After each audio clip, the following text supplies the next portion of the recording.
Hello friends, welcome back. இப்போ நீங்கள் என் கையில் பார்த்துருக்கிற இந்த குட்டி வந்துட்டு ஒரு ஸ்ட்ரீட் டாக் பப்பிங்க. எங்களோட பேஜை ஃபாலோ பண்ணுறவங்களுக்கு தெரியும், கொக்கோ அப்படிங்கிற ஒரு ஸ்ட்ரீட் டாகை வந்துட்டு நாங்கள் வீட்டுக்கு வெளியவே வச்சு அப்படியே ஒன்று சாப்பாடெலாம் போட்டு அதை பார்த்துக்கிட்டு இருந்தோம்.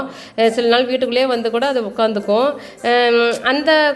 அந்த டாகை போட்ட குட்டி தான் இது வந்துட்டு மேல் குட்டி, குண்டு குண்டுன்னு அப்படியே குழுக்குன்னு அழகாக இருப்பான். இது வந்துட்டு இப்போ என்ன அப்படின்னா, சரி யாருக்காவது அடாப்ஷன் கொடுத்துடலாம் அப்படின்ட்டு முடிவு பண்ணியிருக்கிறோம்.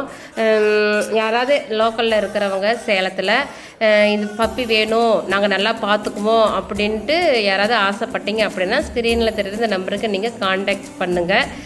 எங்கே இருக்கீங்களோ நாங்களே முடிஞ்சால் கொண்டு வந்து கொடுக்குறோம், இல்லைன்னா நாங்கள் வந்துட்டு லொக்கேஷன் ஷேர் பண்ணுறோம், நீங்கள் வந்து எடுத்துகிட்டு போகலாம். மேல் பப்பி, ஆனால் நல்லா பத்திரமா பார்த்துக்கணும், நல்லபடியாக பார்த்துக்கணும். ஆசைக்கு எடுத்துகிட்டு போயிட்டு அப்புறம் அதை பராமரிக்காமல் விட்டுறக்கூடாது. அந்த மாதிரி ஆளுங்க யாராவது இருக்கீங்க அப்படின்னா நீங்கள் எங்களையே காண்டாக்ட் பண்ணுங்கள்.